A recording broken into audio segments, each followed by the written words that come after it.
Isang pinagpalang umaga po sa bawat isa. Ayan. Inanayahan ko po ang lahat na tumayo. At pwede po ba nating, katulad ng palagi nating ginagawa, is batiin natin ang ating mga katabi ng isang pinagpalang umaga. Kamayan po natin sila. Bigyan po natin sila ng isang nakaka-bless na ngiti at handshake or yakap sa umagang ito. Yan. At sa mga nanonood po sa atin sa Facebook Live, we are happy and we are blessed to be with you this Sunday morning po. Good morning po uli sa bawat isa, sa mga bagong attend po dito. We are welcoming you po and we are happy to see you this morning. Ayan po. Nakakatuwa po makita yung mga ngiti. At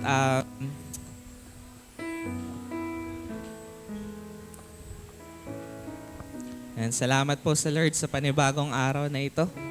Sa panibagong week na darating.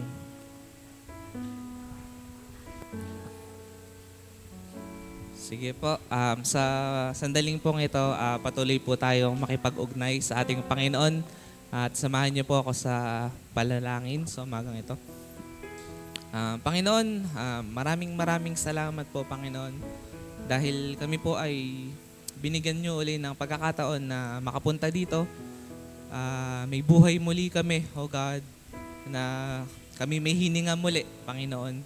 At tunay na nagpapasalamat kami, God, dahil isang pagkakataon muli ito, Lord God, na masaksihan yung iyong kabutihan, maranasan ka, magkaroon ng fellowship sa iyo at sa aming mga kapatid, Lord God, na naririto, Panginoon. Maraming salamat po, God, dahil patuloy na tapat ka sa amin, oh God, at yung mga salita mo ay totoo at hindi nagbabago, Lord. At ito yung mga pinangahawakan po namin sa bawat araw, Lord God, na binibigyan nyo kami ng buhay, Lord. And patuloy na nais lang po namin sa umagang ito, Lord, na makatagpo ka, oh God, at ma-enjoy yung every moment ng service na ito. At lalong-lalo na po, Panginoon, yung salita, Lord, na nais mong marinig namin, Panginoon. Patuloy na buksan niyo aming mga tenga, oh God. Buksan niyo yung aming mga puso, Panginoon. And patuloy na mag-sink deep sa aming mga puso at sa aming mga buhay yung salita mo na aming maririnig mamaya, Panginoon.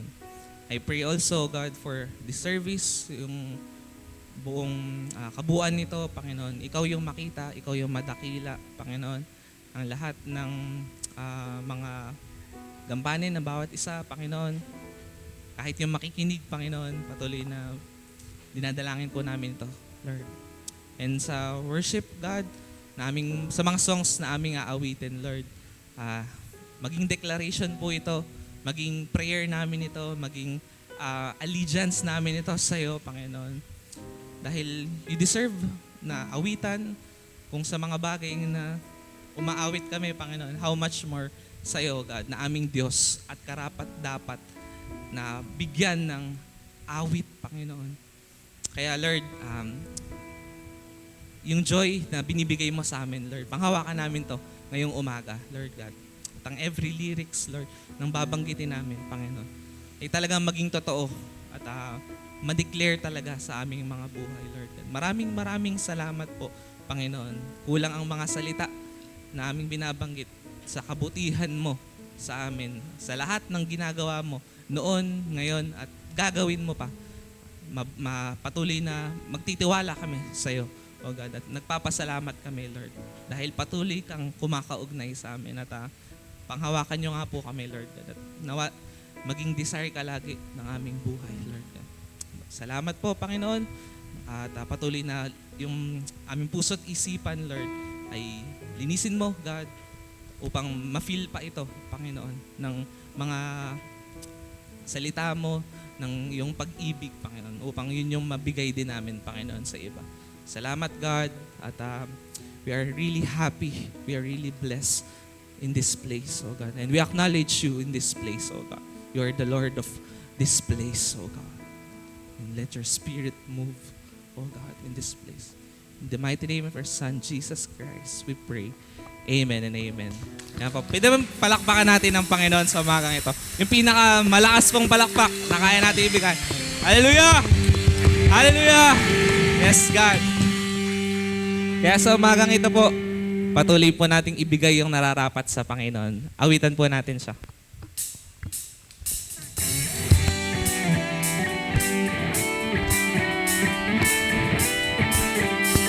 Tuloy ka namin pinupuri, Panginoon.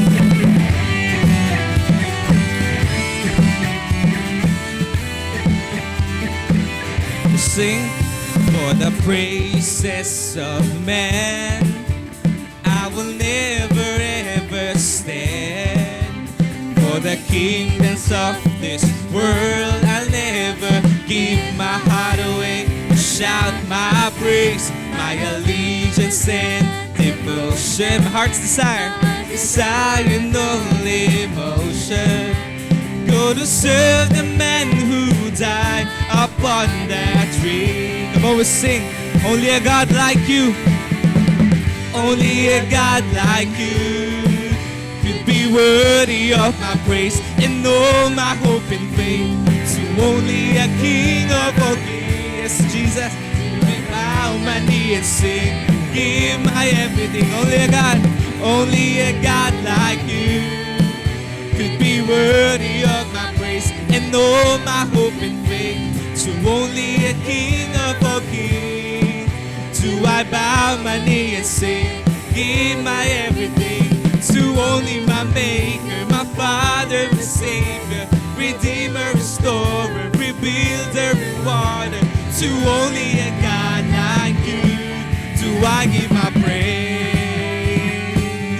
Yes, God, to only a God like you we will give our praise. We give you our praise, Jesus. Let us continue to sing for the praises of man. Praises of man. I will never ever stand. For the kingdoms of this world, I'll never give my heart away. Shout my praise, my allegiance. Devotion, my heart's desire and all emotion. Go to serve who die upon that tree. Come on, we're singing out. We declare, only a God like you can be worthy of my praise and all my hope and faith. To only a King of all kings, yes, God, do I bow my knee and say, give my everything. Only a God like you could be worthy of my praise and all my hope and faith. To only a King of all kings do I bow my knee and say, give my everything. To only my Maker, my Father, my Savior, Redeemer, Restorer, Rebuilder, Rewarder. To only a God like you do I give my praise. Yes, God, to only a God like you, we will give our praises, oh God, because you deserve it, oh Jesus. And we will continue to sing. Come on, we sing, only a God like you. Only a God like you. Only a God like you. Only a God like you. To only a God like you. Only a God like you. Only a God like you. Only a God like you. Only a God like you. Only a God like you. We give our praise. Only a God like you. Only a God like you. Only a God like you. Only a God. Only a God like you could be worthy of my praise and all my hope and faith. To only a King of all kings do I bow my knee and sing, give my everything. Only a God like you. Come on, sing. To be worthy of my praise and all my hope and faith. To only a King of all kings do I bow my knee and sing, give my everything. To only my Maker, my Father, my Savior, Redeemer, restorer, rebuild. To only my Maker, my Father, my Savior. Redeemer, restorer, rebuilder, rewarder. To only a God like you do I give my praise. Oh, Jesus. To only a God like you we give our praise. Hallelujah. Hallelujah, Jesus. Thank you so much, God. To only a God like you we will continue to give our praises. Hallelujah, Jesus. Hallelujah, oh God. Because you deserve it, oh God. Let us continue to come before our God. Let us continue to worship Him, to seek Him in this place. Because He is worthy. Amen. He is worthy. And He deserves our praises. He deserves our praises. Yes, God. We want you, Jesus, in this place. We'll sing.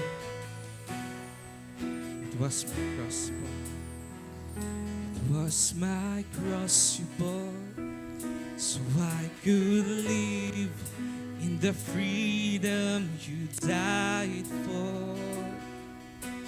And now my life is yours. And now my life is yours. And I will sing of your goodness forevermore. Because it's worthy. Worthy is your name, Jesus. You deserve praise. Worthy is your name. Sing. Worthy is your name, Jesus. You deserve praise. Worthy is your name. Yes, God. Truly your name is worthy to be praised. And we will continue to sing. And now my shame is gone. And now my shame is gone. I stand amazed in your love undeniable. And your grace goes and on. Grace goes on, and I will sing of your goodness forevermore. Worthy is your name, Jesus. You deserve praise. Worthy is your name. Come on, we sing. Worthy is your name, Jesus. Deserve the praise. Worthy is your name. We say worthy. Worthy is your name, Jesus. And we shout, you deserve the praise. Worthy is your name. Worthy. Worthy is your name, Jesus. You deserve the praise. Worthy is your name. Hey, you are worthy, oh God. You are worthy, oh God, in this place. Come on, let's continue to seek the Lord in this place. Let us continue to sing praises to Him.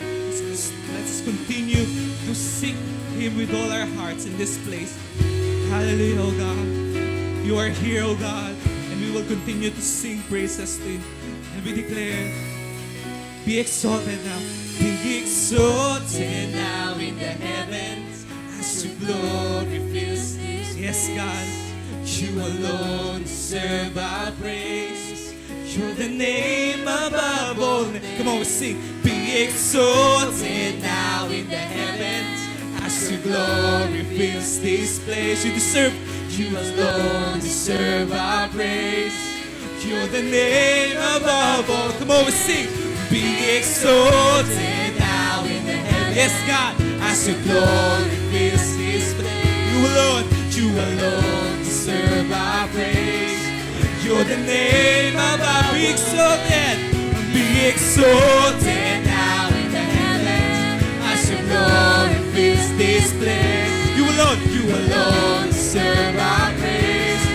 You're the name above all. Be exalted. Be exalted now in the heavens as your glory fills this place.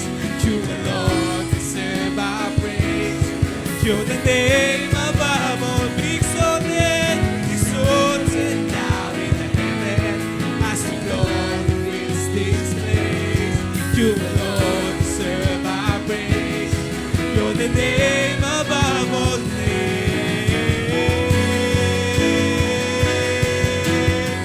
Oh God, we're calling upon your name, oh Jesus, because you deserve.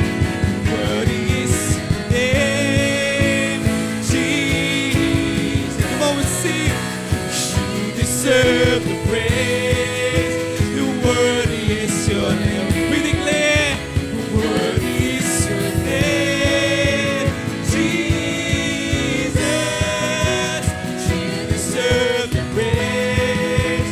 Worthy is your name. Lord, shout, worthy is your name, Jesus. Because you are worthy. Yes, God. Worthy is your name. Come on. Worthy is your name, Jesus. You deserve the praise. Worthy is your name. Yes, God. You're worthy, oh God. You're worthy. That is true, oh God. That is true. You are worthy. Come on, let us continue to seek God in this place. You are worthy. You are worthy. Can we sing, be exalted now? Can we sing, be exalted now? Be exalted now. Come on, church. Yes, let's declare this song.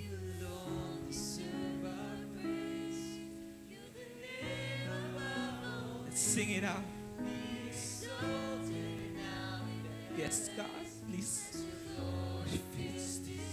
Yes, you alone deserve our praise. You're the name above. Come on, be exalted. Be exalted now in the heavens as your glory fills this place. Fill this place, oh God. Deserve our praise. You're the name above all names. Be exalted, exalted now in the heavens as your glory fills this place. You alone deserve our praise. For the last time to sing, be exalted, be exalted now in the heavens as your glory fills this place. You alone deserve our praise. You're the name above. Be exalted, be exalted now in the heavens as your glory fills this place. You alone deserve our praise. You're the name above all names. Great is your name, oh God. Oh God. We sing, worthy is your name, oh God, for the last time. Worthy is your name, Jesus. You deserve the praise. Worthy is your name. Worthy is your name, Jesus. You deserve the praise. Worthy is your name. Yes, God, truly you are worthy and you deserve our praises, God. These words are not enough, oh Jesus, but our hearts will still continue to sing that you are worthy, that you deserve our praises. It will continue to sing, Panginoon, because this is not enough, oh God, of how the goodness of all the things you've done for us. On that cross that you bore for us, oh God. So we will continue to sing because you deserve it. Thank you, God. To you alone the highest praise and glory. In Jesus' name we pray. Amen and amen. To you alone. Hallelujah. Hallelujah.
Sige po, bago tayo umupo ay umasa po muna tayo sa Matthew 6:19 to 24.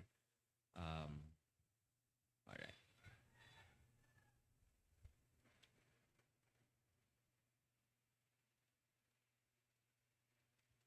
Sabay-sabay po nating basahin sa Tagalog. Sorry na hindi ko pala natanggal yung NIV version. So, this is from Filipino Standard Version. Sige po, verse 19. Huwag kayong mag-impok para sa inyong mga sarili ng mga kayamanan dito sa lupa, kung saan ang bukbok at kalawang ay sumisira at kung saan ang mga magnanakaw ay nakapanloloob at nakapagnanakaw.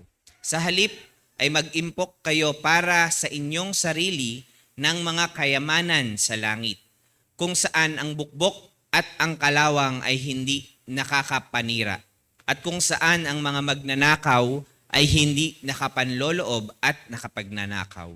Sapagkat kung saan nakalagak ang iyong kayamanan, doon din naman malalagak ang iyong puso. Ang mata ang pinakatanglaw ng katawan. Kaya't kung malusog ang iyong mata, mapupuno ng liwanag ang iyong buong katawan. Subalit kung masama ang iyong mata, mapupuno ng kadiliman ng iyong buong katawan. Kaya't kung ang liwanag na nasa inyo ay kadiliman, napakalaking kadiliman iyan. Walang taong maaaring maglingkod sa dalawang Panginoon, sapagkat kamumuhian niya ang isa at mamahalin naman ang pangalawa. O kaya'y magiging tapat siya sa isa at hindi igagalang ang pangalawa. Hindi kayo maaaring maglingkod sa Diyos at sa salapi. Tayo po'y manalangin. Father, worthy are you, O God. You deserve all the praise. And worthy is the name of our Lord Jesus Christ, who died and rose again on our behalf. And since every one of us believe that Jesus died and rose again, now all of us who believe have received the life. And now we are no longer our own. We were bought with a price. And we are to follow you for the rest of our lives if we claim to live in you. Father, teach us. Teach us this morning as we go through the series of faith and finances. Lord, bilang mga disciples mo, hindi pwedeng hiwalay ang aming buhay. We cannot live in dichotomy that we are yung isang kamay ay naglilingkod sa iyo at yung isang kamay ay pinaglilingkuran ng aming sarili. It cannot be done. Kaya Lord, teach us your ways ngayong umagang ito, and may we truly be transformed by your word as we commit our time together to receive your word and to trust it, to lay hold of the truths na ituturo mo sa amin ngayong umagang ito. Salamat, Panginoon. And we commit to you our time together. This we ask in Jesus' name. Amen and amen. Tayo po ay makakaupo na. Salamat po sa Panginoon.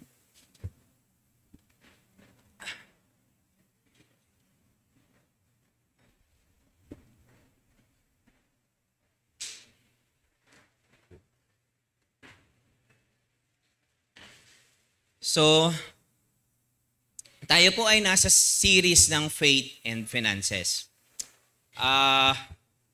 Bakit kailangan natin pag-usapan ang mga bagay na ito? Which is, for few years now, tinatalakay natin palagi. Meron tayong month or portion na ating taon na talagang pinag-uusapan natin ito. Una, bakit natin ito pinag-uusapan? Dahil nakasulat siya sa Bible. Nag-agree kayo? Pangalawa, nag-preach si Jesus sa topic na ito ng napakadaming beses compared mo sa ibang topic. Kahit nga sa love and forgiveness, mas maraming usapan ang tungkol sa pera at possessions. At pangatlo, bakit din natin ito pinag-uusapan? We are in a discipleship journey sa Christ to the Philippines. Si Jesus, minodelo niya ang pagtuturo, mga principle, in-address niya yung mga bagay nung nandito siya sa lupa para ipakita kung ano talaga ang kinalaman ng mga kayamanan sa mundong ito in relation to our faith. Or to be specific, in relation to our relationship with God. Kung marerecall nyo, sabi nung isang rich young ruler, gusto niyang ma-receive yung eternal life at ginawa na niya yung mga bagay na ito, blah, blah, blah. And then Jesus said, okay, alam ni Jesus yung issue ng heart nung rich young ruler, in-address ni Jesus. So, in short, in our discipleship journey, ina-address talaga yan. If you are serious in following Jesus, you'll find a mentor, you'll find people whom you can confide to. Pwede nyo ma-share yung mga struggles nyo, mga problema nyo, pwede kayong magpaturo how to live your life or your Christian life. Magpapaturo kayo. Pero, if you are really serious to following Jesus, hahagipin nyo din ang area na ito.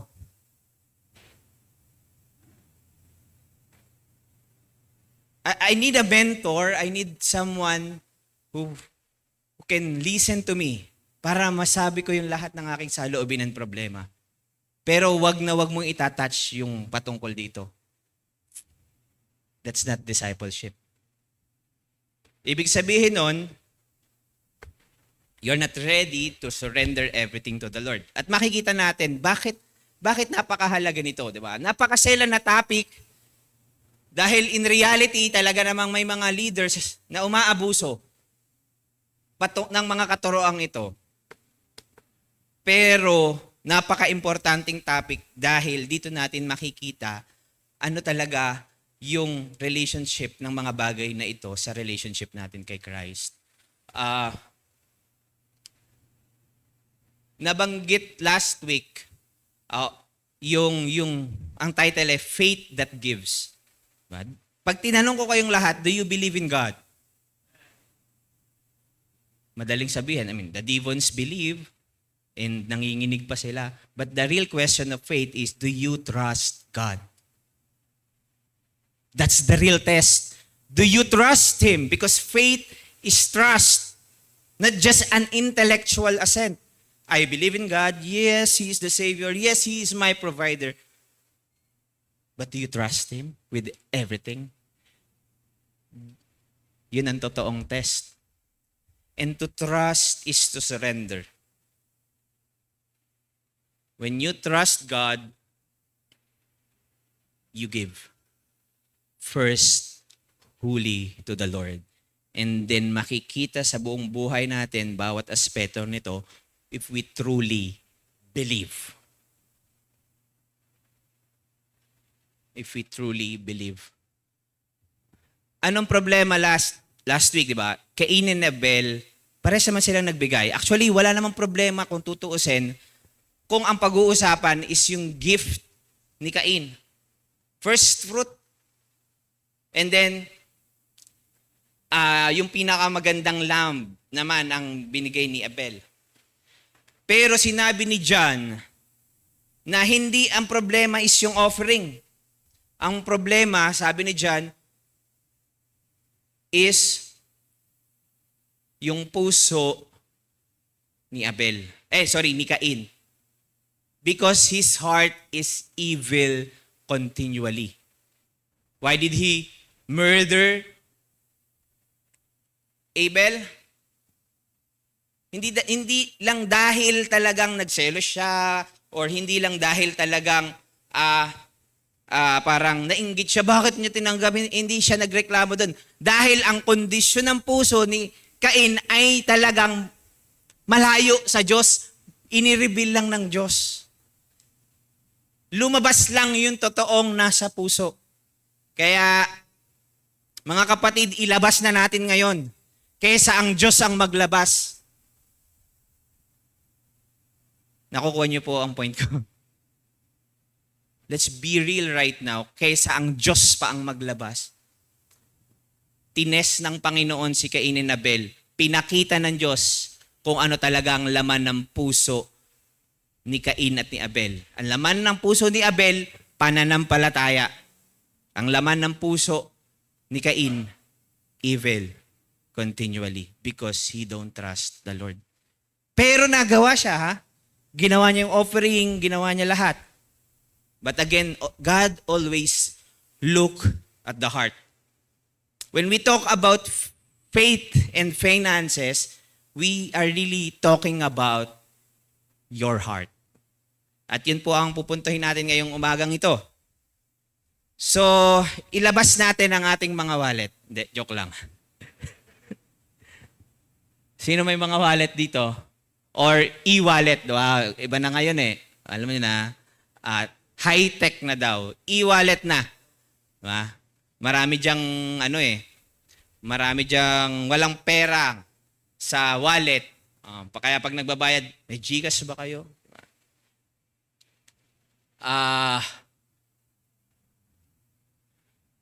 Kapag po kayo ay tinanong ko, nabuksan ang wallet nyo or yung inyong cellphone, ano kaya ang makikita ko at chinek natin or chinek ng bawat isa? Anong makikita natin sa wallet at cellphone ng bawat isa? Cash? Wow, 20 pesos. Mga lumang resibo. Sinong nagtatabi ng mga lumang resibo sa wallet? Yeah, marami din. Yung, kahit hindi wallet, siguro ngayon kasi mga bag na no? Mga purse, ganyan. Lalo na yung mga warranty. Mga warranty. Bakit? Mahalaga kasi yung mga bagay na yan no? Tabihan yan ng mahalagang bagay. Alam nyo ba yon?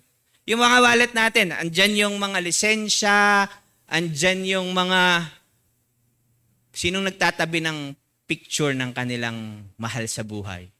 Yan. Ako, ang laman ng wallet ko, picture ko, mahal ko yung sarili ko. Hindi, joke lang. Hindi, meron ako sa wallet ko ng 2x2, 1x1, yan. Para just in case of emergency, kakailanganin ng kung ano-ano mang mga registration or whatsoever na form. Di ba? May mga picture. So, anong laman? Mga credit card, IDs, of course. Diba? Lalo na kung nagda-drive tayo, identification cards, napakahalaga kahit saan, di ba? Pagpapasok ka sa minsan may mga papasukan kang mall or kung saang man lugar, saan yung ID mo? So, for sure, may tabihan tayo. Hindi man wallet, pero may tabihan tayo ng mga mahalagang bagay. Correct? Sa cellphone, tabihan na natin talaga din yan ng pera. GCash, ganyan, online na kasi ngayon. Ako, tabihan ko na rin yan ng mga Word file, Excel file, kasi pagka handy kasi, di ba? Mga mahalagang bagay. So, ang point lang is, meron tayong lugar na tabihan ng mga bagay na mahahalaga sa atin. Hindi man wallet siguro sa ibang mga tao, pero ang point ko lang is, may lugar kung saan natin nilalagay yung bagay na mahalaga. Ang title po ng ating pag-uusapan ngayon, anong laman ng inyong puso? Or what's in your heart wallet? Ang ibig lang niya sabihin, anong laman ng inyong puso? Kasi yung puso ang tabihan ng mga bagay na mahahalaga. Do you agree? Kung hindi pa ngayon, i-convince ko kayo na mag-agree pagkatapos ng sermon na ito.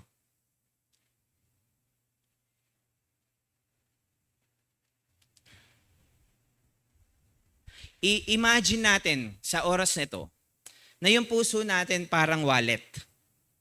Imagine lang kung anong nilalagay nyo sa puso nyo, ang totoong, yun ang magre-reveal or whatever you put or anong laman ng puso nyo, yun yung nagre-reveal kung ano yung mga bagay na talagang mahalaga sa'yo. Alright? Imagine natin yung puso natin, wallet, ano kayang laman? Pwede sigurong mga pangarap. Relationships. Ako, laman ng puso ko, yung asawa ko, syempre. Pag nakita niyo yung puso ko, sininya. Mga anak ko. Or goals. It could be possession. Or kahit marahil ang laman ng puso nyo, pag-aalala, I don't know. Anong laman ng puso nyo ngayon? I-rephrase natin question, anong pinahahalagahan nyo ngayon? Buksan nyo ang puso nyo.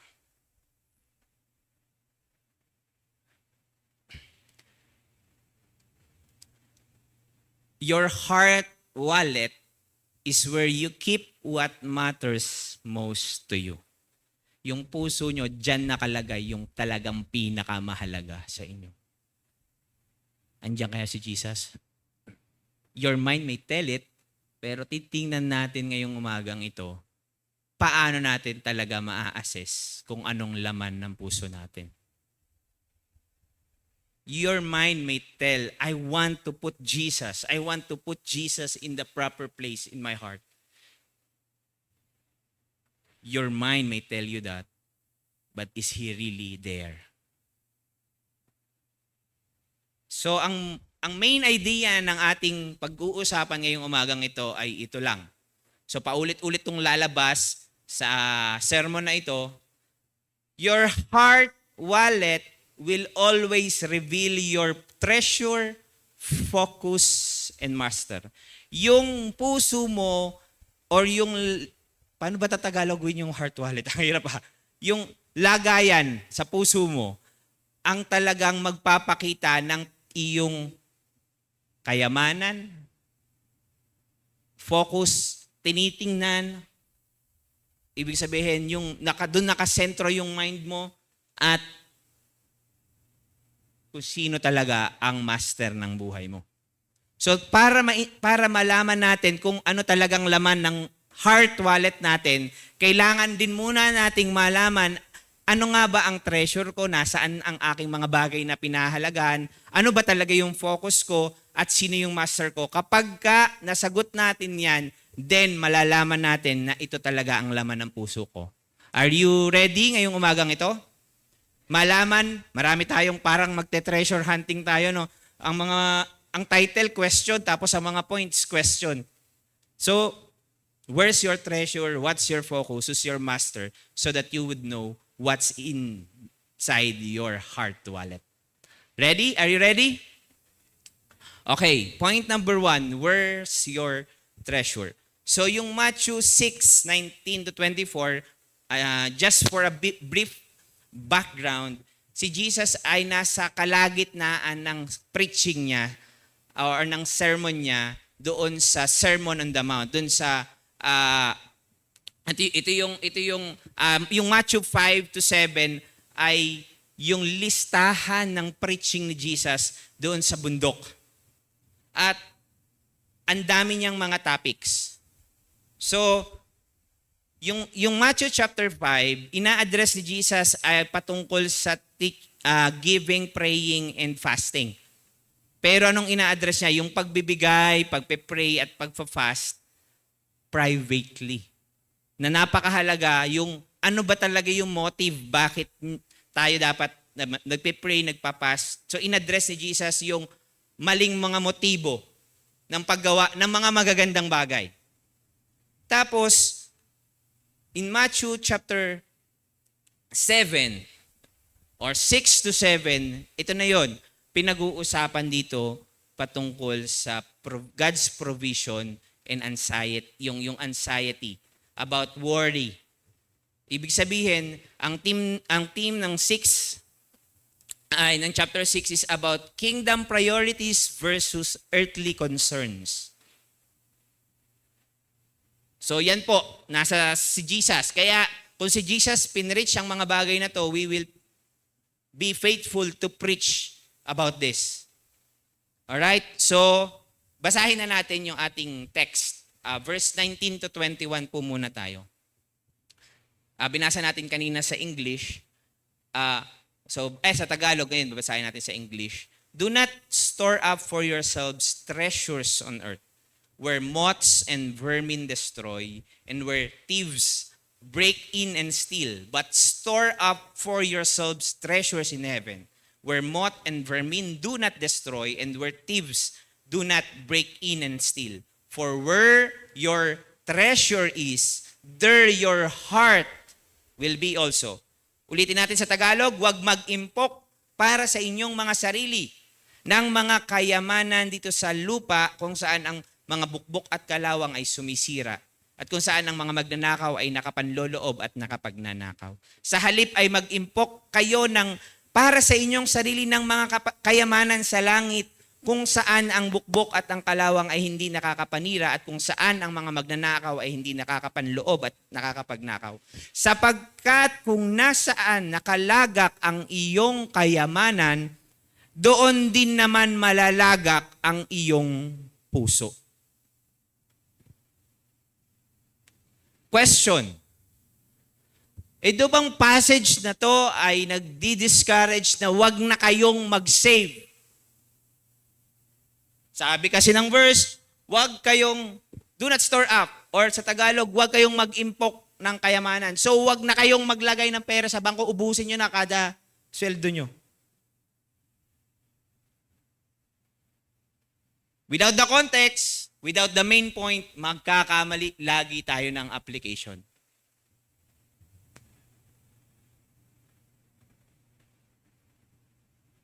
Itong passage na to, this does not discourage savings. But ito pong passage na to ay talks about investing. ina-address ni Jesus yung investing sa mga maling bagay. Yung nag-i-invest ka sa mga bagay sa mundong ito, pero hindi sa mga bagay na naglalast forever. Yun yung talagang punto dito. Although mas makikita pa natin yung main principle later on. Pero hindi ito yung parang pagka tiningnan natin sa unang tingin, hindi na ako magsisave. Hindi ko ipapractice yung 10-10-10 principle. Diba? Ano nga yung 10-10-10 principle? Tithes, savings, then emergency fund. Kami nga minsan nag-encourage sa inyo talaga ng savings. Bakit? Ang Bible po nagtuturo sa atin para mag-save. Alam niyo po ba yon? So kung ito'y patungkol sa wag tayong mag-save, so ibig sabihin nito, kinokontradict ng Bible yung sarili niya. Hindi po. Kasi makikita natin sa Proverbs 21:20, sabi doon, the wise store up choice food and olive oil, but fools gulps theirs down. Ibig sabihin, yung mga matatalino ay nagtatabi. Pero yung mga mangmang, nagwawaldas. Sa Genesis chapter 41, sa buhay ni Joseph, alam niyo po ba na si Joseph, in-advise niya yung head nung kung saan siya naglilingkod nung panahon na yon, na mag-store up ng 20% savings ng kanilang ani in preparation for famine. In preparation. Kasi magkakaroon, nakita ni Joseph na magkakaroon ng tagtuyot, nag-save, in-encourage niya na mag-save ng 20%, by the way, fifth, kasi sa Bible makikita, storing a fifth, but it means 20% nung harvest. So, savings is about wisdom and foresight. Savings is about wisdom and foresight.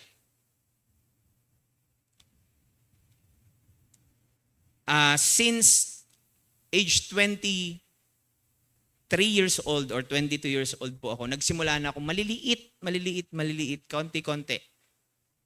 Hindi para sa akin sarili, kundi para sa aking mga anak. And ilang years na ako nagsisave. Sa una, hindi nagme-make sense, parang wala naman nasisave. Pero yung pa konti-konti, lumalaki. Pag may sinuksok, sabi nga, may madudukot. It's about wisdom. So, saving is about wisdom and foresight. Not hoarding. Ito naman yung problema sa savings na parang about selfish storing. Paano mo malalamang nagsisave na selfish ang intention? Walang generosity. So, we will talk about this more. Now, anong punto ni Jesus? Bakit niya ito binabanggit? So, he is not against savings or yung talagang maging wise tayo for our future. But he is against investing in the wrong things. The principle na titingnan talaga natin at huhugutin natin dito ay ito. Your heart follows your treasure. Your heart wallet reveals your worship. This is the real, sabihin natin, issue. Ina-address ni Jesus sa kanyang sermon or ang pinapalabas ni Jesus sa kanyang sermon ay huwag kayong mag-invest sa mga idols nyo. Huwag kayong mag-invest sa mga sarili nyong sa earthly things. Paano natin mas makikita ito? Mas mauunawaan itong principle na to. Meron ako ikikwento sa inyo, 2 kwento. So, 2 kwento. So, yung nandito, ang pangalan niya si Maya. Ayan. Yun dito, ang pangalan niya si Jordan. So, dun muna tayo sa kwento ni Maya. Si Maya ay isang Kristiyano, regular employee, nagtatrabaho. Pero meron siyang complaint. Sabi niya, hindi ko ma-feel na close ako kay Lord. Tapos, nag-usap sila isang araw ni pastor. Hindi ko alam ang pangalan ni pastor. Basta si pastor. Nag-usap sila. Tapos, basta yun yung kumalo, pastor, hindi ko ma-feel na close ako kay Lord. Tapos ang sabi ng pastor niya, sige, ipakita mo sa akin yung credit card statement mo nitong mga nakaraan na buwan. Wow, nasa discipleship journey. Nagpapakitaan ng credit card statement. So, tapos nakita ng mentor, tapos nakita niya yung mga listahan ng credit card statement. Ang nakalagay doon, iPhone, Netflix subscription, take out food, yellow cab, pero walang anything related to ministry, generosity, or mga bagay na may eternal impact. Tapos, ngumiti si pastor. Sabi niya, Maya, hindi naman sa gusto kong mas maramdaman mo mag-guilty ka. Pero, alam nyo, itong credit card mo, hindi pampagilty sa'yo. Kundi itong credit card statement na to ay isang mapa. Sabi ng pastor. Ito'y isang mapa. At itong papel na ito ang nagpapakita kung nasaan ang treasure mo, nandun din yung puso mo. Nakuha niyo po? Pangalawa, si Kuya Jordan. Mahal ni Jordan si Jesus. Kaya lang, palagi siyang i-invest ng time niya sa social media at sa paglalaro gabi-gabi. Tapos, ang sabi ni Jordan, I wish my heart wanted to read the Bible more. Sa Tagalog, mas gustong-gusto kong basahin ang Bible. Tapos, kausap niya yung kanyang sister.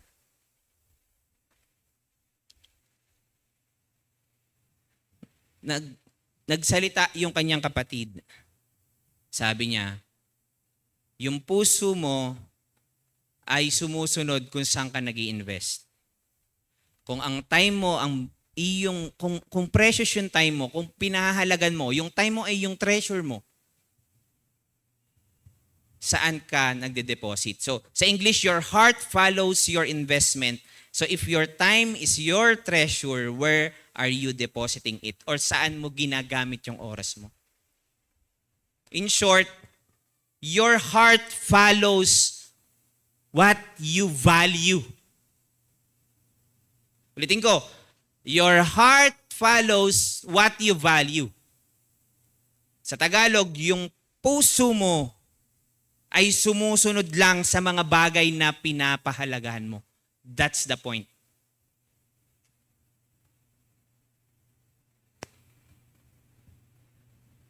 Question. As our reflection, if someone could audit your time, spending, and energy, what would they say your treasure is? Kapag i-audit natin yung bawat isa, tingnan nyo nga yung katabi nyo. I-audit natin. Ate Dana, paki-audit lahat ng miyembro ng De, ang point lang ay pag i-audit natin, ibig sabihin, magtitingnan natin, saan ko nga ginagamit yung oras ko, yung paggastos ko, at yung lakas ko. Doon malalaman kung anong treasure mo. Question, anong treasure mo? Tanong mo sa katabi mo, anong treasure mo? Okay. Again, what's our main idea or the big idea of the sermon? Your heart wallet will always reveal your treasure, your focus, and your master. Kayo lang po ang makakasagot niyan, ha? Yung mga reflection natin, wala tayong judgment dito, pero pwede niyong i-judge yung sarili niyo. You can test your faith, sabi ng Panginoon sa scripture. We can evaluate. So, pinag-usapan natin kanina is about treasure, about worship, about yung ano yung pinahahalagahan. Ganyan yung ibig sabihin nun eh. Where your treasure is, there your heart will be also. Kaya yung principle natin kanina, it's about worship. Kasi yung word na worship ay, alam niyo ba ibig sabihin? Worth-shift. Worth means value. Who do you value the most? Now, pinag-usapan natin treasure, pupunta tayo sa pangalawa. Focus. Focus. So, makita nyo, no, usapang investment, tapos biglang usapang mata. Anong kinalaman ng mata? Napansin nyo ba habang binabasa natin? May mga mata-mata na dito. Nag-iba na ba ng topic si Jesus? Of course, hindi. O, basahin po ulit natin. The eye is the lamp of the body. If your eyes are healthy, your whole body will be full of light. But if your eyes are unhealthy, your body will be full of darkness. If then the light within you is darkness, how great is the darkness? O, ang mga mata ang pinakatanglaw ng katawan, kaya kung malusog ang iyong mata, mapupuno ng liwanag ang iyong buong katawan. Subalit kung masama ang iyong mata, mapupuno ng kadiliman ang iyong katawan. Kaya't kung ang liwanag na nasa iyo ay kadiliman, napakalaking kadiliman yan. Jesus, ang hirap mong intindihin usapang pera kanina. Bakit usapang mata ang sumunod? Yan. Jesus is using a metaphor. Meron siya, ganyan siya, mahilig siya sa ganyan eh. Napapansin nyo, pag nagbabasa kayo ng Bible, mahilig siyang maglagay ng mga illustration or metaphor. Ang hirap ng metaphor eh. So, Jesus uses the eye as a metaphor. Bakit? Hindi nagbabago ng topic si Jesus. Eye symbolizes our perspective or focus. Ang pinupunto nung mga verses na yon, kung malusog ang mata mo, nakakakita siya ng maliwanag. Tama ba? Maliwanag yung vision mo. Your vision is fixed on God's purpose. Naka-fix siya doon sa mga intensyon ng Diyos, sa mga layunin ng Diyos. Yun daw yung healthy yung mata. Pero yung masamang mata o yung matang punong-puno ng katiliman, clouded yan by greed or envy. Meron ngang Jewish idiom, sabi dito, a good eye meant generosity. Yung magandang mata, ang ibig sabihin nun ay itong taong ito ay generous. Pero yung may masamang mata, ang taong ito ay kuripot or masakim. Yan yung ibig sabihin. Kasi alam yan ng mga Hudyo na kinakausap. Kasi meron Jewish idiom na the good eye meant generosity, pero yung bad eye means kuripot or sakim.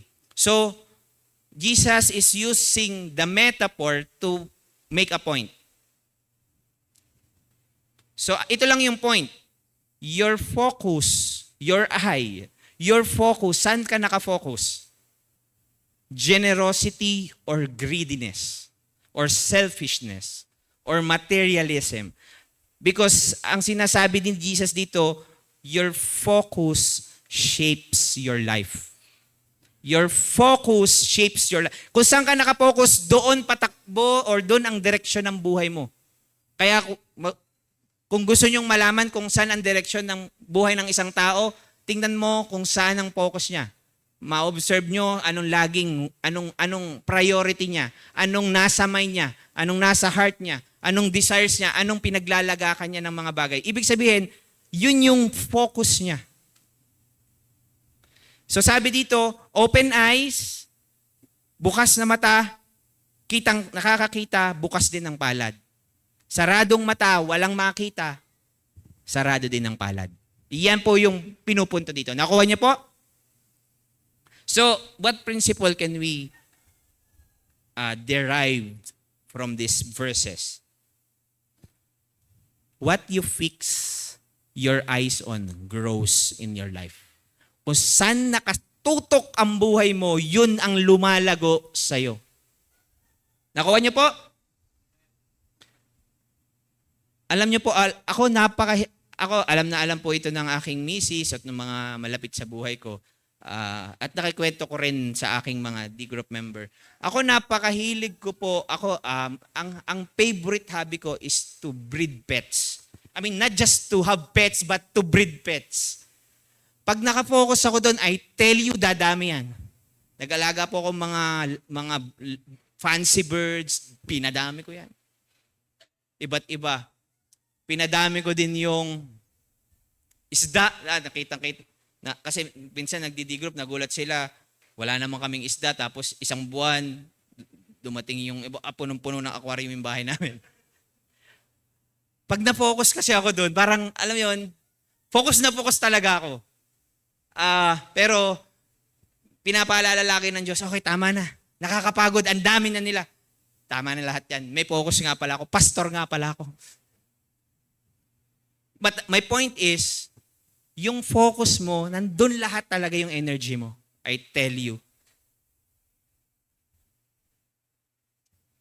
Yun yung lalago sa buhay mo.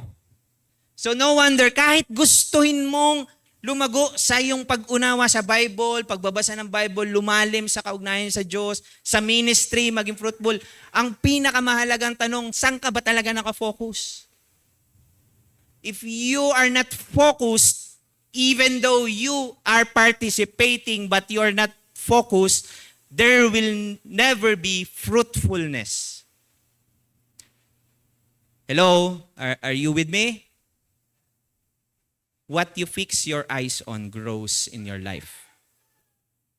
If your focus is investing on the things that truly matters,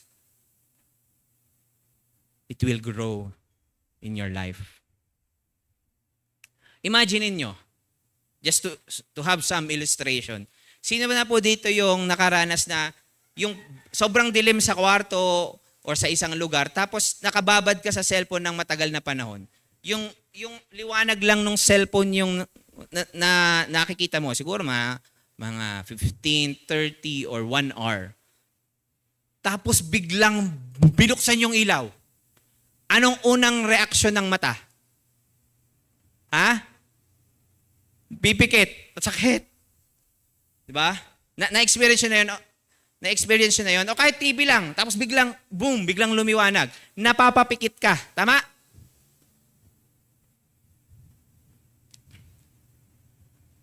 Ito po yung nangyayari kapag yung focus ng mata natin nasa maling mga bagay. Hindi mo makikita yung dapat mong makita. Pipikit ka doon sa mga bagay na dapat ito ang makita mo. Kasi ang tutok mo doon lang sa isang bagay na hindi naman talaga mahalaga. Kaya hindi mo makita yung mga bagay na mahalaga. Kaya, naintindihan ko rin in our discipleship journey, hindi mo mapipilit ang mga taong dito sila tumingin. Kasi kahit anong sabihin mong dito nyo tingnan, ito dapat yung makita nyo, ito dapat yung gawin nyo, wala tayong magawa kahit mga leaders. Dahil sobra silang focus sa mga bagay na hindi naman talaga dapat fokusan.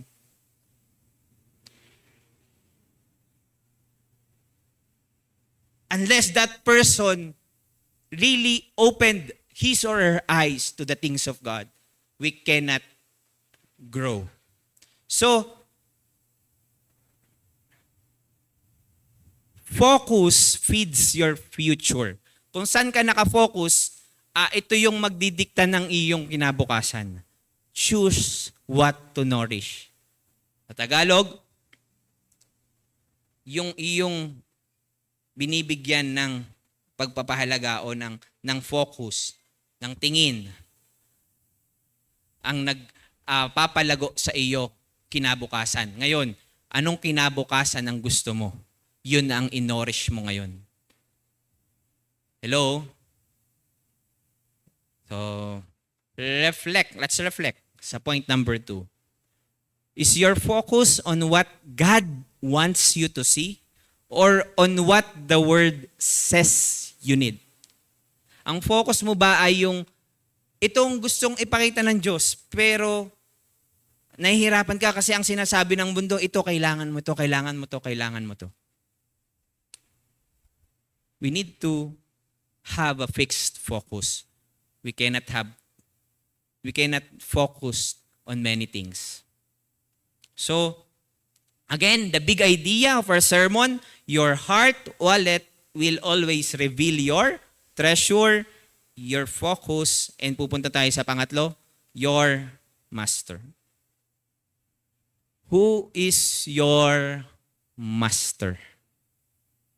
Sabi po sa Matthew 6:24, no one can serve two masters. Either you will hate the one or love the other, or you will be devoted to the one and despise the other. You cannot serve both God and mammon or money. Mammon means sa ibang translation, personified material wealth. Pinersonified lang yung money. So, sa Tagalog, walang taong maaaring maglingkod sa dalawang Panginoon sapagkat kamumuhian niya ang isa at mamahalin naman ang pangalawa. O kaya'y magiging tapat siya sa isa at hindi igagalang ang pangalawa. Hindi kayo maaaring maglingkod sa Diyos at sa salapi. Himayin natin. Meron 3 words na nabanggit na gusto kong bigyan ng diin.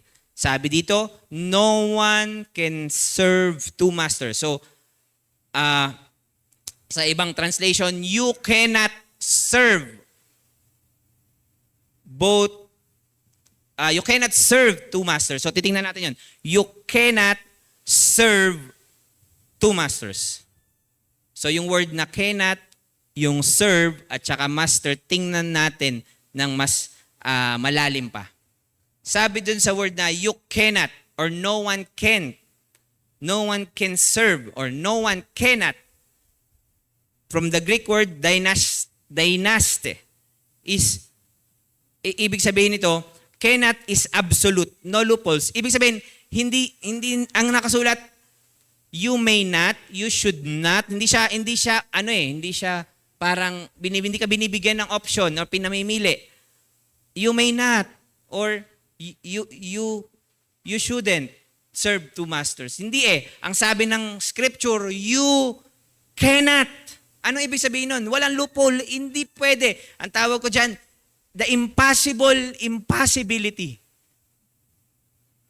Imposibleng dalawa. Hindi pwedeng parehas. Hindi pwedeng balansehin.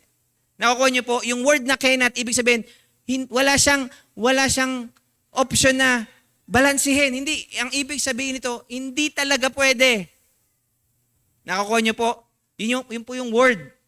At anong ibig sabihin? Hindi talaga pwedeng maglingkod. Ano ibig sabihin ng serve? Mababaw pa yan Ang totoong word niyan ay duelo or duleyo or dulos. Diba? Means a slave, alipin. Ang totoong translation nan, hindi ka pwedeng maging alipin ng dalawang master. So, ibig sabihin, kung alipin ka ng isa, hindi pwedeng alipin ka rin ng kabila. Isa lang. Nakukuha niyo po? Means complete submission, no part-time work. Hindi ka pwedeng part-time. Part-time ako, sinusundon or pinupursue yung materialism, tapos part-time ako sa Panginoon. Ang sabi ng Bible, it cannot be. Cannot be, cannot be. Nakukuha niyo po? Nag-e-enjoy pa kayo? Hindi pwedeng dalawang master. Ano ibig sabihin ng master? Ownership. Sa context kasi nito ay slavery. Yung alipin noong unang panahon, So, ibig sabihin, pag alipin ka ng isa, hindi ka na pwedeng alipin ng kabila or ng kung sino man. So, you cannot be owned by God and mammon. So, this is an exclusive allegiance of a disciple. In discipleship, hindi tayo pwede magkaroon ng pseudo-discipleship. Ano ibig sabihin ng pseudo-discipleship, Pastor? Superficial. Fake. It's either you're a disciple or you're not a disciple. Walang middle. Walang patalon-talon. Cannot be. Whether you are His disciple or you are not His disciple. Walang third option. It's either you are loyal to the one over the other. The choice is either God or money. Money is not just a possession. Again, there's no wrong with money. Hindi ko po sinasabing mali yan. I mean, we've been talking about this. Ako, gusto kong pera. Pag ayaw nyo, bigay nyo sa akin. But my point is, money ay hindi lang siya patungkol sa possession. Ito yung nagiging problema. It competes as a mastery. That's the real issue. Money is not the issue, but are you a slave of money or Jesus? That's the real issue. Nakukuha po? Principle. If we are a disciple of Christ, we cannot claim to have full devotion to God while being ruled by materialism. Yun lang po yung main point. Yan lang ang tandaan nyo. Hindi tayo pwedeng deboto kay Kristo or devoted kay Christ, pero punong-puno naman tayo ng materialism sa ating puso. It cannot be. The impossible impossibility. Right? Reflect.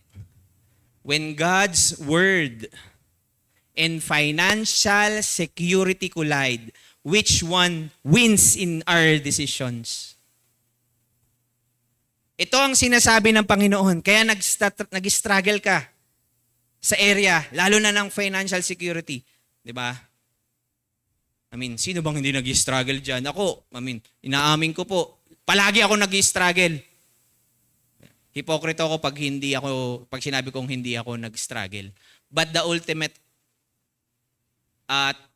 thing or the issue is, how do we respond doon sa struggle? Sinong nagwawagi? Salita ng Panginoon or yung iyong pag-aalala? Makikita yan sa response. Let's reflect. Who wins in your decisions? Again, our big idea is your heart wallet will always reveal your treasure, your focus, and your master. So, nagkaka-idea na kayo? Tapos na eh. Where's your treasure? Where's your focus? And who is your master? Malalaman mo ang laman ng heart wallet mo. Pagka alam mo kung ano yung mga bagay na pinahahalagahan mo, binibigyan mo ng matinding atensyon or focus, at kung kilala mo kung sino talaga ang master mo. Now, paano natin ito tatapusin? Meron pang verse 25. Ang verse 25 ay nagsimula sa word na therefore. So, kinukonclude ni Jesus yung kanya mga naunang sinasabi. Ang sabi sa verse 25, verse 25 po ito, hindi ko na pala nabago yung Matthew 6:25. Therefore, I tell you, do not worry about your life, what you will eat or drink, or about your body, what you will wear. Is not life more than food, and the body more than clothes? Sa Tagalog, kaya't sinasabi ko sa inyo, Huwag kayong mabalisa tungkol sa inyong kakainin at sa inyong iinumin upang kayo'y mabuhay o kaya'y tungkol sa susuotin ng inyong katawan. Hindi ba't ang buhay ay higit pang mahalaga kaysa pagkain at ang katawan kaysa damit? Usapang investment, usapang focus, usapang master, ang conclusion, worry.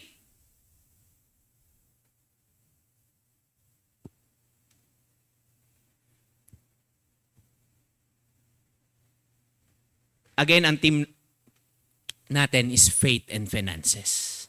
We are not talking about your acts of giving. We are talking about faith. Do you possess a genuine faith or not? That's the theme of our sermon or of our whole sermon.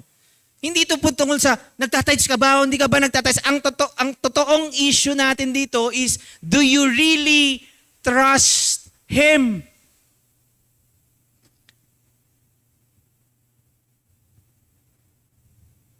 Worry doesn't come from having too little. It comes from trusting the wrong things. Nagwo-worry ka dahil meron ka lang kakaunti. Hindi lahat ng may kakaunti nagwo-worry. Hindi lahat ng marami ay hindi nagwo-worry. Meron nga po akong kilala. Ang ganda ng lugar, ang ganda ng bahay, ang ganda, may maraming sasakyan. Pero alam mo nyo ba, kailangan niyang mag-earn ng 200,000 a month para babayaran lang yung mga loans sa bahay, sa kotse, at sa kung ano-ano pa. Balisang-balisa. Kasi kailangan every month meron siyang 200,000. Meron namang isa, simpleng bahay sa bukid. Wala siyang obligasyon. Wala siyang pinagkakautangan. Simpleng buhay, may tanim sa labas, masayang kumakain, masayang nagkakape tuwing umaga, at nagkakain ng kamote sa almusal. Simple. Walang pinagkakautangan, walang inaargabyado, nakakapagbigay pa ng sobra. It's not about how many or how little you have. It's about who do you trust.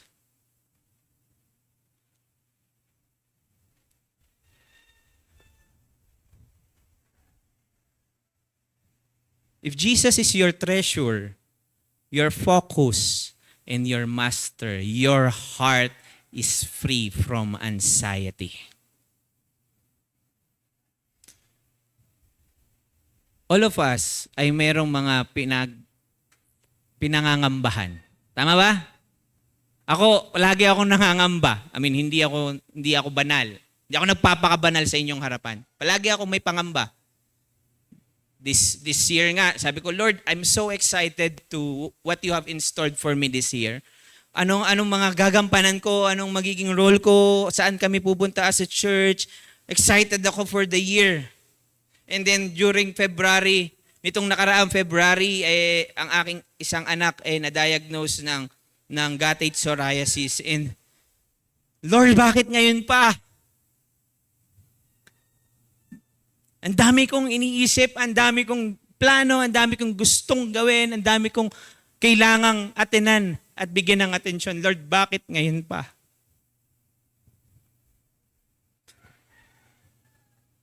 May isang event na hindi ko sana pupuntahan, nagdatalo yung aking kalooban because ang dami kong pinangangambahan.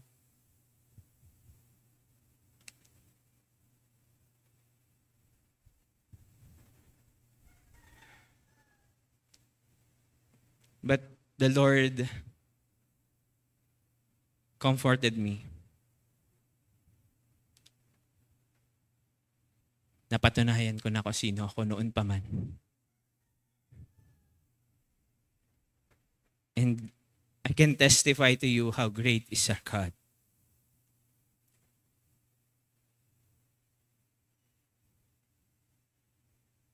Where is your treasure? Where is your focus? And who is your master? It's not about like, I need not to worry or I need to force myself not to worry. The real focus is, who is Jesus in your life?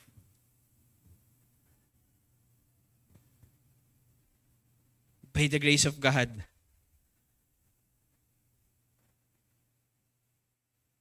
hindi na babawasan yung savings ko po. Dahil marami po sa inyo ang tumutulong sa amin. I never asked for it. I never asked for it. Life is more than clothes. Life is more than clothings or food. Jesus is not asking us to have empty wallets. Di ko sinasabing sa sermon na to, wag niyong pahalagahan yung pera. I'm not saying that. Or, hindi po yun. Jesus is asking us to have the right kind of treasure, the right kind of focus, and the right kind of master. That's the real issue. That's the real point. Jesus is not against possession. Hello, hindi siya against money and possession. He is against possessions possessing you. Hello? Jesus is never against money. Actually, money is a tool. We need it. And God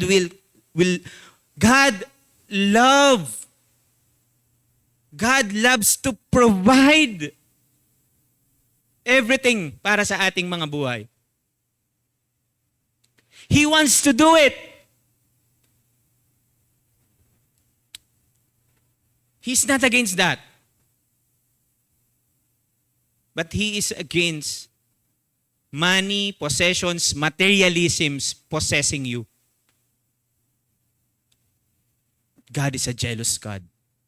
You cannot go to the church and claim to be a Christian and I'm serving God. But how about in this area? Anak, sabi ng Panginoon. Do you trust me here? Or the question is, anak, katiwa-tiwala ba ako? Hindi ka ba nagtitiwala na kaya ko tong ibigay para sa'yo? Sumunod ka sa akin. Pero Lord, paano ito? Hindi ka ba nagtitiwala sa akin?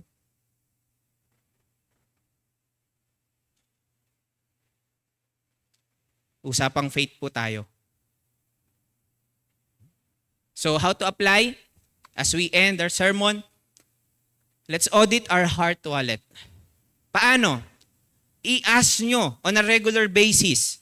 Tanungin nyo lagi ang inyong sarili, anong laman ng puso ko? Anong talagang kinikip ko inside? All the time. I-audit nyo yung mind nyo, anong laging nasa isip nyo, anong pinapangarap nyo? What do you want? Makikita nyo yun. Anong treasure nyo talaga? Pangalawa, invest in heaven. Prioritize giving, serving, and building up God's kingdom. Ito yung may mga eternal value. You invest sa mga bagay na nagmamatter. If you can't afford an iPhone, buy an Oppo. Hindi ako nagpo-promote. Yun lang yung kaya ko. Oppo, okay lang. Hindi naman nakakahiya. Hindi naman ako magiging, hindi mababago yung self-image ko kung ang barkada ko puro iPhone at ako'y Oppo, wala akong pakialam. Wala akong pakialam. Kilala ko ang sarili ko. Hindi ko kayang sumabay. Hindi ko kayang patunayang ang sarili ko sa iba para makitang sumasabay ako sa kanila. Clean your eye. Limit what stirs greed and feed what fuels generosity. Ano ibig sabihin? Yung vision natin, ano yung mga bagay na pinopokusan natin tapos nag-i-stir up ng kasakiman. Parang, kaya ang dami mga tao nahuhook sa easy money, easy money. kakaroon ka ng ganito kaagad. Heart, focus, perspective. Fokusan natin yung eye natin. Ano yung magpipid sa akin? Ano yung mga focus na ang magpupush sa akin is to be generous. Paano pa? Pang-apat, choose your master daily. Make intentional choices. Again, intentional choices that shows God is your true boss. Then panghuli, and I love this, replace worry with worship. I tell you, napakasarap nito. Not that I don't worry, but I love to worship God in the times na anxious ako. I love it. His consolations cheers my soul. So when anxiety rises, speak God's promises over your heart.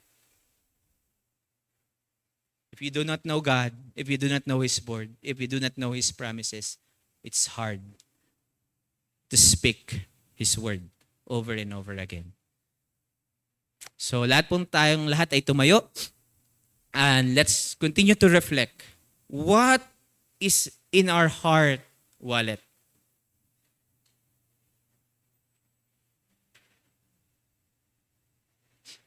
The big idea is our heart wallet will always reveal your treasure, your focus, and your master. Let's pray right now and ask the Lord, Lord,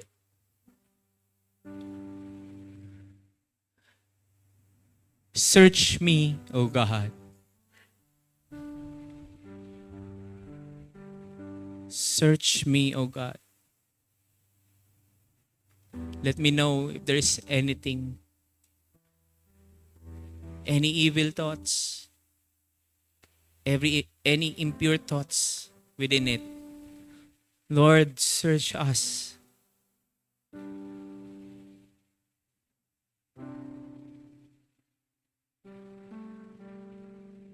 Lord, if you search us right now, yung puso ba namin ay makikita talaga si Jesus na nakaupo sa trono ng aming buhay? Or ang makikita mo, Panginoon, or ang nakikita mo ngayon ay mga bagay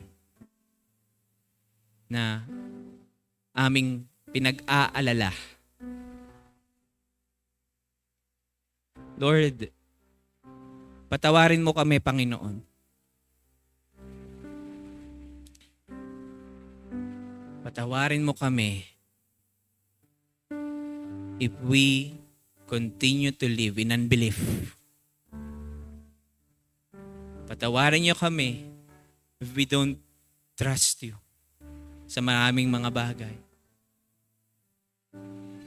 Marahil, oo Lord, pinagtiwalaan ka na namin bilang aming tagapagligtas. Nag-a-agree kami, Panginoon, na ikaw ay Diyos.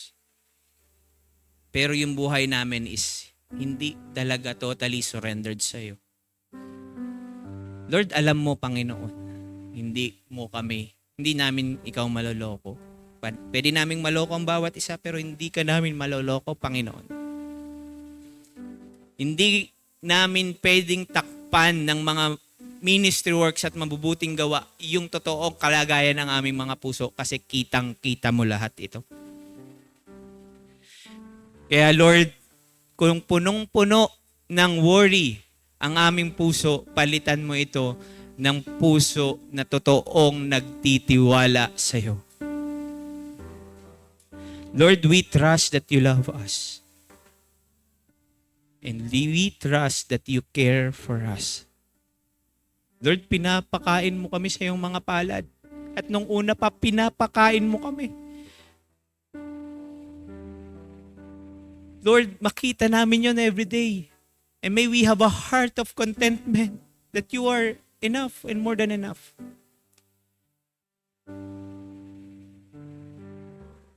Thank you, God, for your word.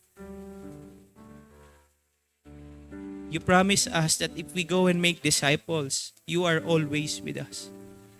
And if many of us here want to do this. They desire to do it, but ang daming worries, it cannot be done.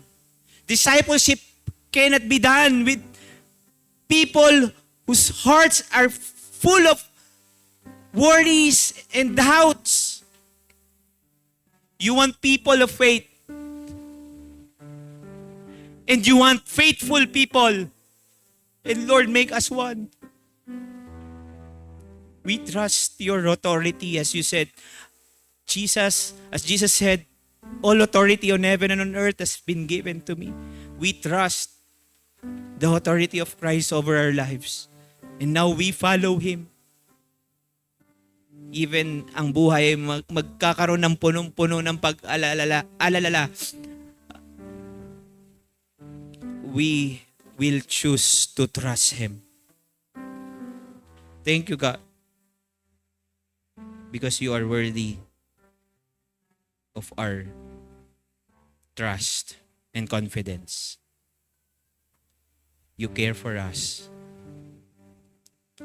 And that's enough. Now we will follow and trust you. Thank you, God.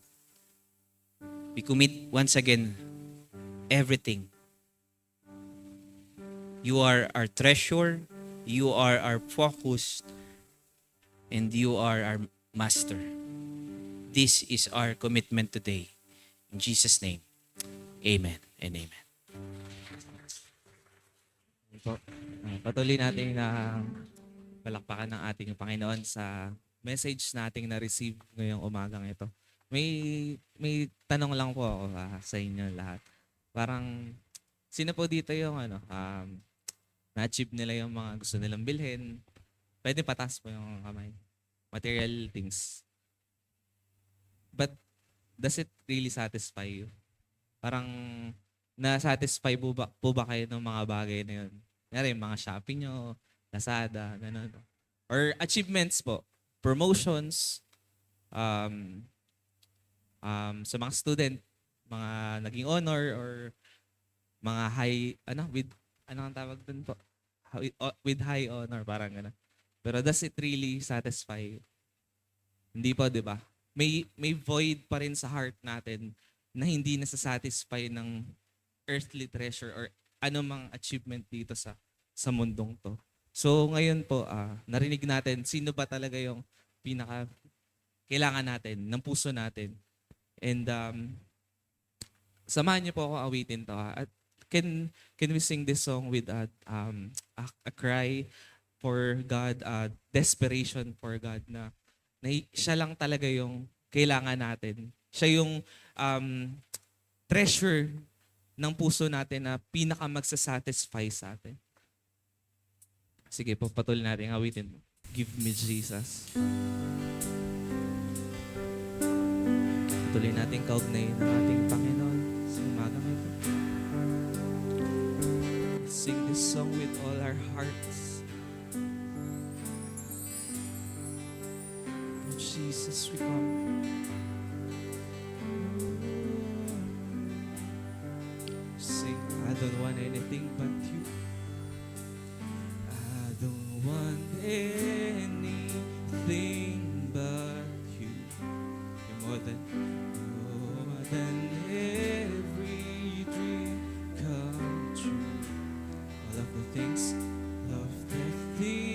I thought I wanted don't come close to know you.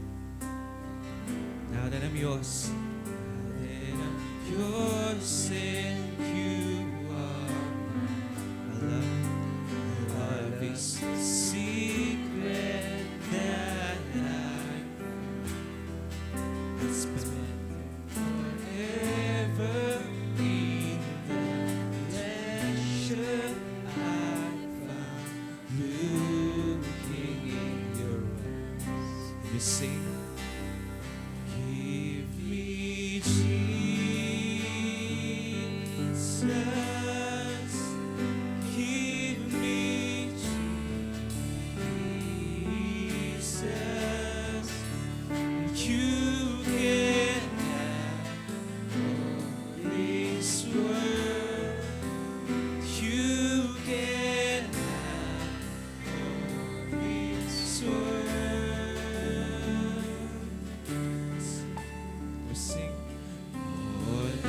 silver more than gold. You are the treasure that I hold. You are the treasure that I hold. And now that I've tasted of your goodness, nothing else will satisfy. So give us Jesus, Jesus, give me Jesus. You can have all this world, this world. You can have all this world. Just give us Jesus, me Jesus. Give me Jesus. You can have all this world. You can have this world. Just give us Jesus. Just give us Jesus. Oh God, come on, sing. I don't want anyone. I don't want anyone else. I don't need anything else. You are my one. You are. Let's sing this song with all our hearts. I don't want anyone else. Come on, sing. I don't need anything else. 'Cause you are my one.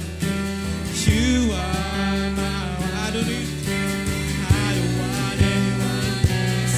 I don't need anything else. 'Cause you are my one. You are my one. I don't want anyone else. And I don't need anything else. 'Cause you are my one. You are mostly. I don't want anyone else. And I don't need anything else. 'Cause you are my one. You are. The last time we sing, I don't want anyone else. And I don't need anything else. You are my one. You are my one. You are my one. You are my one. You are my one. So give us Jesus. Jesus, give me Jesus. You can have all this world. You can have all this world. Just give us Jesus. Jesus. Oh, sing. Give me Jesus. You can have all this world. You can have all this world. One last step, sing. Give me Jesus. Give me Jesus. You can have all this world. You can have all this world. I don't want anyone else.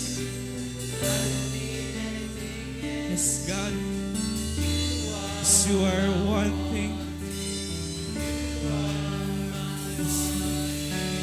I don't want anyone else. Hear us, O God. Hear us, O God. You are my one. You